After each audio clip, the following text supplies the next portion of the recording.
This is Create the Next from ProCFO Partners, where every week we explore strategies and ideas for financial management and growth to help today's businesses put their financial picture in context. Chris Bentliff back with you again for Create the Next from ProCFO Partners. And today I have as my guest the return of managing partner and co-founder Nelson Tepfer. And Nelson, in the last several episodes, we've had lots and lots of opportunities with many of the principals from ProCFO Partners to talk about how sometimes there's an outdated notion or an inaccurate notion about what is the role of the CFO and what is a leader getting wrong about the CFO. I wonder from you, what is the CFO getting wrong about the CFO? What do you think are some things that the CFO should be thinking about themselves or doing differently in their own role?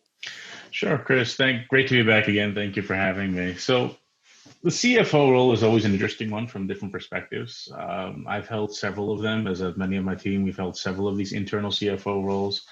And what I find fascinating is the actual difference that they have in different size companies, where I've met CFOs of really large entities, 50, 100 million, 200 million type entities where they're essentially just bookkeepers. And I've certainly met the CFOs of really, really small companies where they're basically the CEO of the company. What many of them are, I'm not going to say getting wrong, but perhaps not focused on correctly, is increasing the impact that they have over the entire business. They're not really supposed to be that siloed, gatekeeper type role, obviously, which I know is a topic that has been discussed before. But more than that, it's their role is really to create the function that is forward-looking, that actually drives the growth of the company. To create the function that is forward-looking. Now, as you explain that or explore that, and you start by mentioning in different size companies, talk to me more about that. Should I be thinking differently inside of a $100 million company than I am inside of a startup? What things are similar for me to be thinking forward-thinking and be a forward-thinking sort of leader, and what things are totally different and require unique skill sets? So we'll start with the differences. Obviously, the needs of the company perhaps are different there. A $300 million business is going to, perhaps the CFO is going to be spending a lot more of their time, just because they have entire staff built out under them that can handle a lot more of the day-to-day, whereas a much smaller company, they'll still need to be a lot more operational. So there's just mechanical differences and programmatic differences based on some of the sizes of the company. But the perspective is really important for both of those. Really, in many ways, shapes and forms should very much be the same. In that it should be, when we say forward-looking, as in, I can't think of a better way to put it than the company we've spoken to recently, where he tells me his controller, who's the highest person, who's essentially the CFO of this type of company, he tells me, his controller gives him the KPIs for the company. And I said, great. Does she tell you what they should be? And the CEO pauses for a minute and thinks, and then starts writing some notes frantically, because naturally it's not actually happening like that.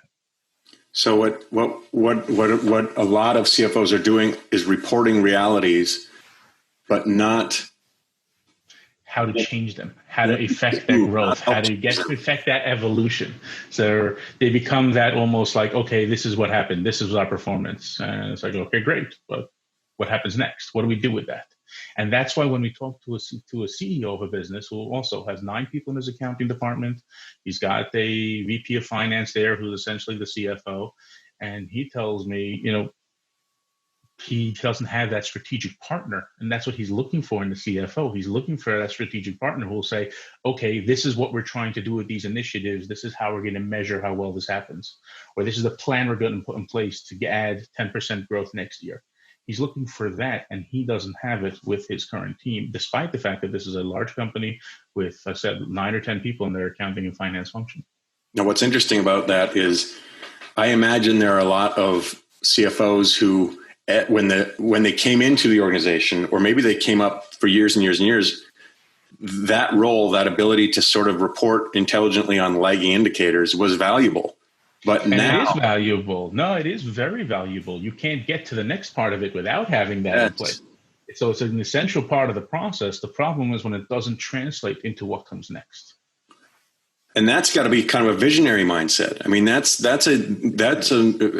I've described before that I think a great CFO has to be creative, and you've kind of rolled your eyes at that. But for me, that sits in this position of you have to be a person who can creatively think about possibilities and then root them back into meaningful, predictable actions. Well, we think absolutely, Chris. But we also think about it as providing the framework to make those decisions and measure the successes or failures of those.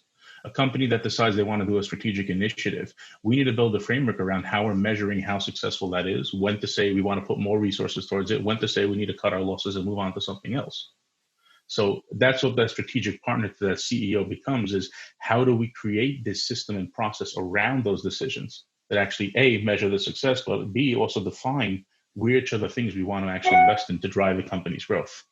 Can that be learned? Can the ability to do that be learned? Is it simply a matter of experience over experience over experience? Is it an innate sort of quality that you have to look for in the right sort of person?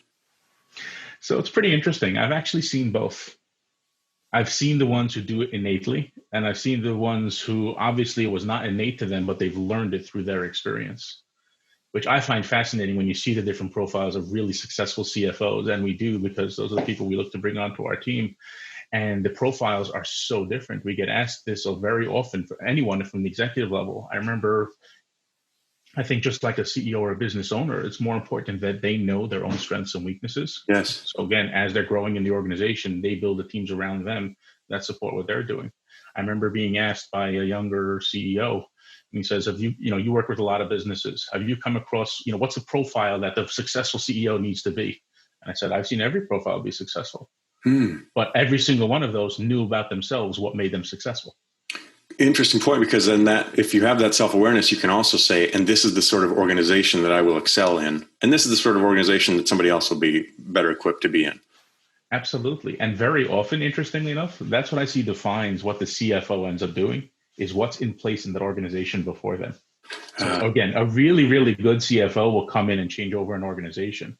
But when you walk into someone where you have a CEO who is very, very good at the numbers and built a lot of the processes, that CFO is not going to be focused as much on that side because that's already there. They're going to tweak, they're going to fine tune, make it better, obviously, but they're going to focus a lot of their efforts on the things which they really need a lot of their help in. As opposed to if they walk into a company where the CEO is that entirely different, left side of the brain type of mentality, and they're not thinking about any of this kind of systems process level that they're really good at delivering their product, their service, or those kind of things, then that CFO needs to go out and build a lot of this. And it's how they build that very often is going to guide the success of the business. Do you find that there's a natural resistance or tension, either from leadership or from others on the team, for a CEO to come in and say, "Look, we're going to start looking at the future, which means we're going to do a lot of things differently"? Or is it a great big breath of fresh air and a sigh of relief that somebody's coming in here to change things up? It's fascinating to me. So much of that depends on that CEO and the communication with the company. And the culture probably they've created. Yeah. That's exactly right. Some of them are terrified of change and they don't know what's going on. But a lot of that comes from a lack of communication or how certain things are conveyed when you're telling them this is what we're doing. Many of them, if you actually go through the process of explaining this is what we're doing and why, they're thrilled. They want to be better. They want the company to do better. They want to be part of something which is growing and evolving. What I also find very, very interesting in growing organizations is that many, and I'll blanket this across the C-suite, don't recognize that their communication has fallen by the wayside with how they're talking about it, especially a fast-growing company where you've grown from 5 people to 50 people over the course of 5 or 10 years. If it's that same executive team who's been in there the entire time, many of them don't realize that when they just say something to somebody in the hallway, like that used to be everybody in the company knew it then. Now it doesn't mean like that. You have to actually thoughtfully communicate with people because the business has changed. And the lack of communication does create more fear, does create more nervousness. And that's obviously when employees start looking for different opportunities when they're not sure what's going on. I think there are a lot of, I won't say bad habits, but maybe less effective than they used to be because a company started doing something when they were 5 employees or $500,000 in revenue. And those same things just got to be familiar patterns as they grew and grew and grew and grew and grew. And in fact, became more and more out of touch from the top level to the 3rd or 4th level down. Used to just be 1 level down. You could say something to somebody in the hallway and you felt like the whole company knew it. How is that reality, this sort of growing pain? When do you start thinking to yourself, okay, we need to have a fresh look at our team? Is that every milestone of some sort? When do you or when should you? Okay. You tell me. When do you is unfortunately when you start feeling the pain of not doing it. That's unfortunately when it's too late in some ways. Yes, that's exactly true. when you start running into cash flow issues and you realize it's because your process for how you invoice your clients makes it that you don't send them out until 4 to 6 weeks later, that's usually too late. I mean, that's usually too late for when companies should be doing it. But that's when they actually do it. When they should is really as they're going through different milestones or as they start seeing the images of it. What I very often find is those CEOs they're great CEOs, they have an inkling of these issues long before they actually choose to address them. And it's making sure that they recognize that, no, this is real issues and they must be addressed. These are a really important part of it. I remember talking to one CEO and he asked me if, we can do a review of their current financial systems and processes because they have somebody at a senior level in the finance and accounting function and they want to do a review. I said, of course we can. But if you're asking me to do it, you probably already know the answer, don't you? And he thinks for a second and goes, yeah. I said, okay. I said, look, I'm happy to do it with you, but you already know really what needs to be done. And that's the perspective that I think is very important for CEOs or any C-suite or any leaders to really recognize. Most of them really know when the issues are already starting to form. They choose not to address it, A, because they may have more pressing issues, which we all get. Obviously, growing and running a business is certainly not easy. But B, it's also because it's just easy not to deal with it.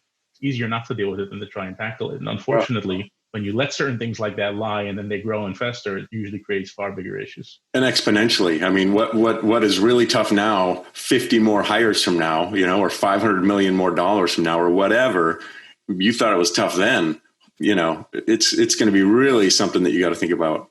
So if I am thinking of, I want to give some great piece of advice here, is there something that if I'm a CFO, what should I be thinking about? What should I be recalibrating in my own space just to kind of think, am I doing the best job I can be doing? And if I'm a leader, what question should I be asking myself about, look, is it time to start thinking bigger about this role? So, we'll start with the CFO one. A lot of it comes down to what is the impact that they actually have on the growth of the company, not just what costs are they controlling, not just, what are the things that they're managing and monitoring for reporting purposes. That's all part of it. What's the impact that they're having on the growth of the company, on driving the evolution of the company? Because that's really where truly outstanding CFOs really separate from the pack. It's not just can you report on everything the company's going on. That's the basics. Can you tell me the report how well we did last year? Of course, they have to be able to do that. But where should we be next year? And what are we doing to get there? That's really where the questions and the impact and the thought processes really need to be to truly separate a great CFO. Yeah. And for that executive, if I'm having that little whisper in my head when I can't sleep at night, is that when I should be making some calls, or what should I be thinking about? First of all, for sure, they definitely should be making those calls. The question is to who? I mean, there are tremendous amounts of resources from other executive groups that exist out there that many people are going through similar type issues to you. There's a lot of resources. Talk to your trusted advisors. They work with many other businesses around this. There are a lot of resources to go through that, don't just put it away and say it'll get better type of thing, but actually reach out and have the conversations with those people who are experienced around these fields. And inevitably, advisors, is those peer advisory groups. There are so many different resources. It's probably a really healthy and enjoyable conversation when you get into it. It's one of those things you put off and put off and put off. But as soon as you start talking to somebody who's like on your level, on your wavelength with this, it gets invigorating. It gets exciting. And now you start to see the possibilities and potential. It's not as bad as you thought it was. Absolutely. And it's funny. We had a conversation like that recently with the company we were speaking to, where after the first conversation we have with them, you see them give a huge sigh of relief. You mean this is normal? This isn't, just us having these problems? I'm like, no, these are very common issues that are very, absolutely there. And they were so thankful that they did it. And of course, now they're upset they didn't start doing this much earlier on to save them a lot of the pain. So reach out and talk to people. There are many resources around to help companies tackle these issues. And of course, ProCFO Partners is among them, if it can be useful. Nelson, thank you so much for spending some time with us today. I always enjoy talking to you. We need to do this more often, get you back in these episodes because I always enjoy it. Thanks so much for sharing your expertise with us today. Thanks, Chris. Thanks for watching, and a special thanks to our subscribers. Consider becoming one today. Visit ProCFOPartners.com for more strategies and ideas for financial management and growth to help you put your business's financial picture in context.